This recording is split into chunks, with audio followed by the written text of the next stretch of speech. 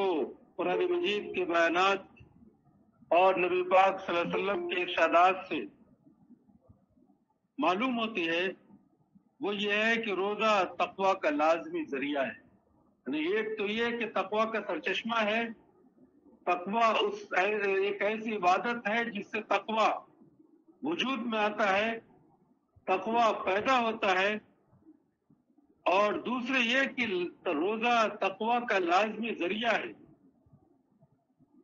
وہ انسان کے اندر تقویٰ کی مطلوبہ صفت پیدا کرنے کے لیے ناگزیر ہے. یعنی بات صرف اتنی نہیں کہ روزہ تقویٰ پیدا کرتا ہے، بلکہ اس سے آگے یہ بھی ہے کہ اس کے بغیر صحیح معنی میں تقویٰ پیدا ہی نہیں ہو سکتا. بلا شبہ ایسی بہت سی چیزیں ہیں جو تقویٰ کو نشوونما دیتی ہیں، مگر روزہ اس سلسلے میں جو کام کرتا ہے وہ اسی کا حصہ ہے. دوسرا کوئی عمل اس کا نعم البدل نہیں ہو سکتا. یہ حقیقت ہمیں اللہ کے رسول صلی اللہ علیہ وسلم کے بہت سے ارشادات سے معلوم ہوتی ہے. جہاں تک اس بات کا تعلق ہے کہ روزے تقویٰ کا مطلوبہ جوہر پیدا کرنے کے لیے کیوں ضروری ہے، تو اسے سمجھنے کے لیے ابھی جو باتیں کہی گئی ہیں، قرآن مجید کی جن آیات کا حوالہ دیا گیا ہے اور جو آیتیں ہمارے سامنے ہیں، ہم بار بار پڑھتے ہیں، انہیں اور سنجیدگی سے بار بار پڑھنا چاہیے، جن میں یہ واضح کیا گیا کہ روزہ انسان کے اندر تقویٰ کس طرح پیدا کرتا ہے. حقیقت یہ ہے کہ روزہ انسان میں ضبط نفس پیدا کرنے کا انتہائی مؤثر اور بہت قریب کا راستہ ہے. اور روزہ ہی ایک ایسی عبادت ہے جس میں زیادہ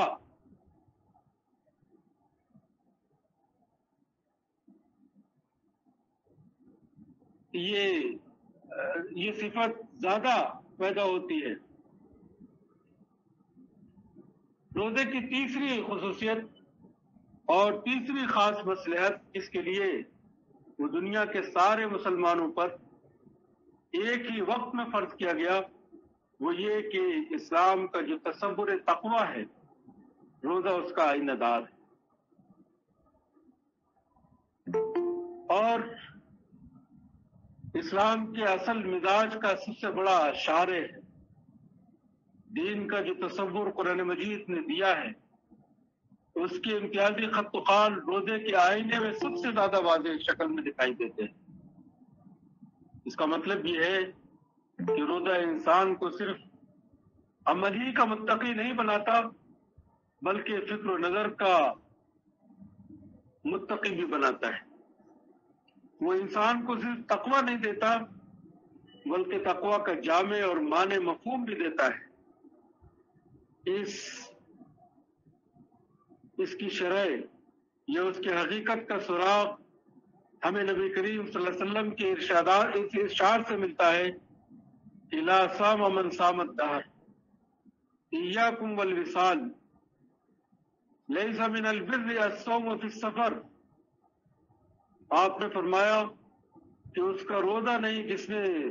مسلسل روزے رکھے. تمہیں دو یا دو سے زائد دنوں کو ملا کر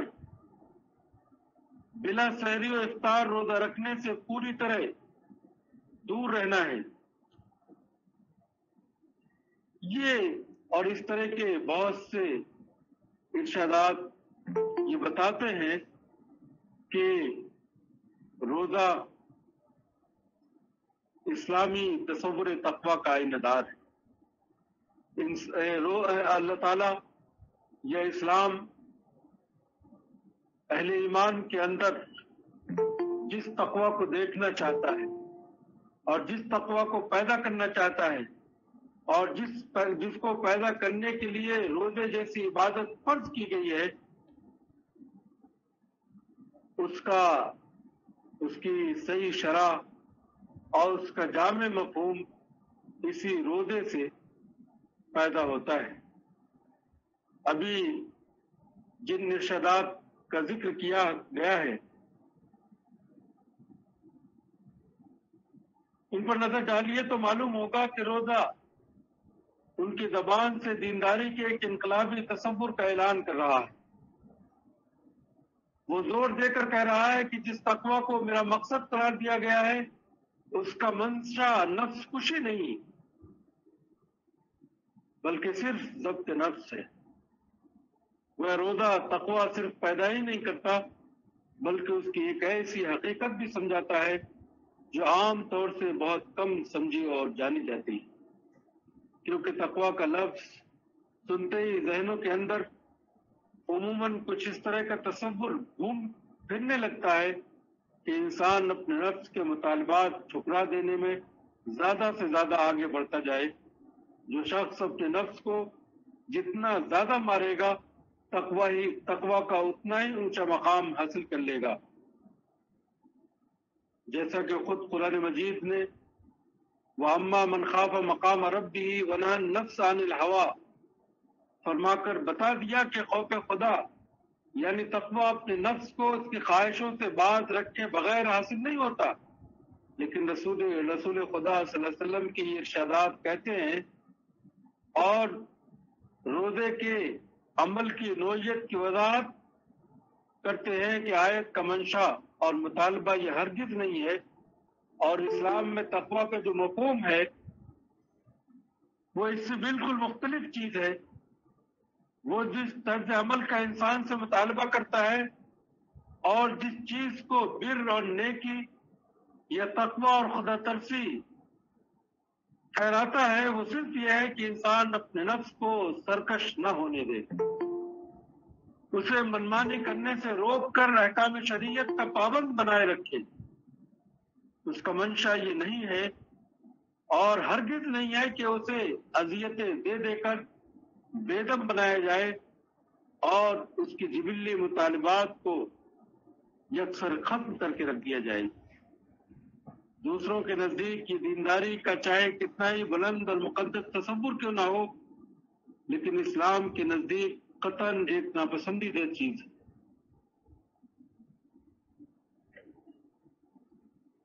پھر اسی کے ساتھ ساتھ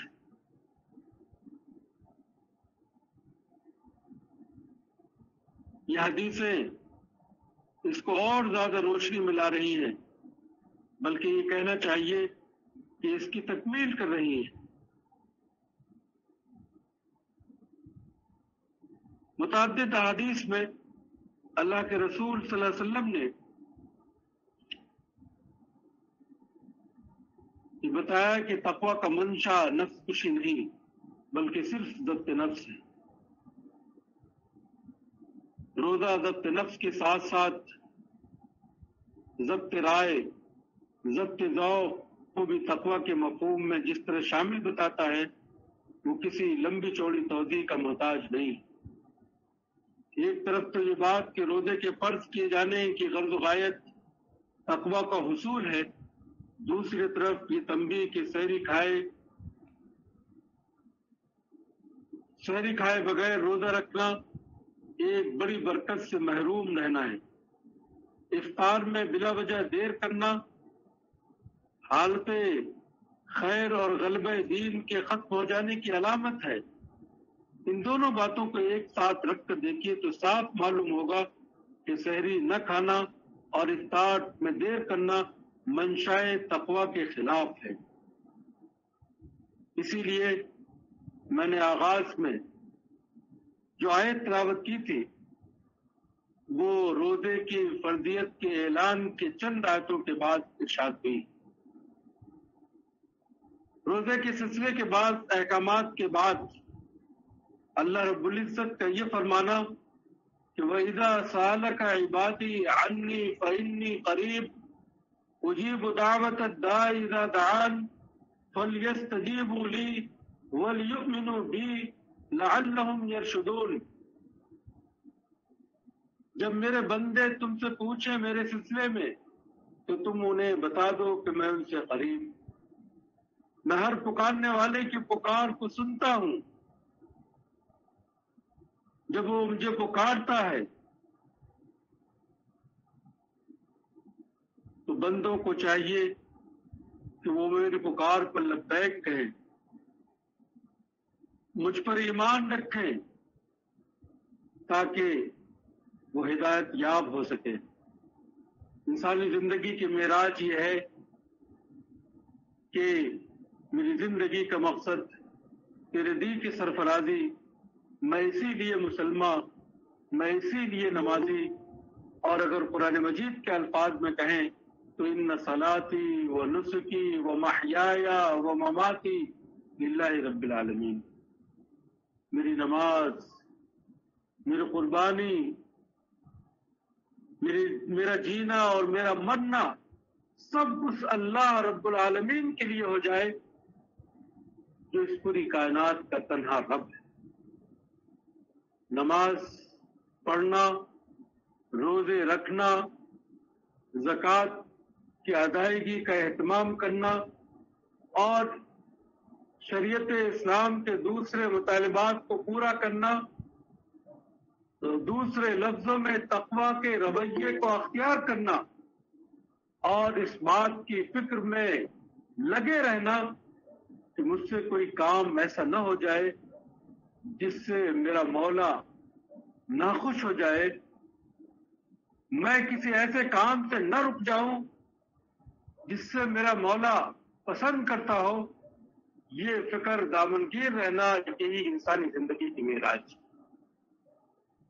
یہ سارے کام جو ہم نیکی سمجھ کر کے کرتے ہیں، جن کو ہم تقویٰ کی افزائش کے لیے انجام دیتے ہیں، ان سب کا مقصود بھی رضائے الہی، جنت کا حصول ہے، اللہ کی خوشنودی ہے۔ ہمارا امر بالمعروف، نہی عن المنکر، شہادت حق اور امت وسط کی حیثیت سے، ایک داعی گروہ کی حیثیت سے اللہ کے دین کو اللہ کے بندوں تک پہنچانا صرف اس لیے ہے کہ ہمارا مولا ہم سے خوش ہو جائے۔ تحریک اسلامی سے وابستگی ہماری صرف اس لیے ہے اور اس کا محور صرف یہ ہے اور صرف یہی ہونا چاہیے کہ ہمارا مولا ہم سے خوش ہو جائے۔ ہماری عبادات کا مقصود یہی ہے، ہمارے روزوں کا مقصود یہی ہے، ہمارے سب کچھ کا مقصد یہی ہے، اور ہماری زندگی کا مقصد اور تنہا مقصد یہی ہے۔ میری معزز بہنوں، تحریک اسلامی سے ہماری وابستگی یقیناً ایک بڑا فیصلہ ہے، ایک مشکل فیصلہ ہے اور ایک کٹھن کام ہے، لیکن کام ایسا ہے جو ہمیں اس راستے کی طرف لے کر کے بڑھتا ہے جو راستہ مستقیم راستہ ہے، جو راستہ خدا کا راستہ ہے، جو راستہ خدا کے انعام یافتہ بندوں کا راستہ ہے، اور جو راستہ جنت پہنچانے والا راستہ ہے۔ ہم اسی لیے تحریک اسلامی سے وابستہ ہوئے ہیں، اسی لیے تحریک اسلامی کے ساتھ ہیں۔ ہم مل جل کر کے اپنی تربیت اس انداز سے کریں، روزوں میں بھی کریں، اور روزے اس اہم عبادت کے ذریعے سے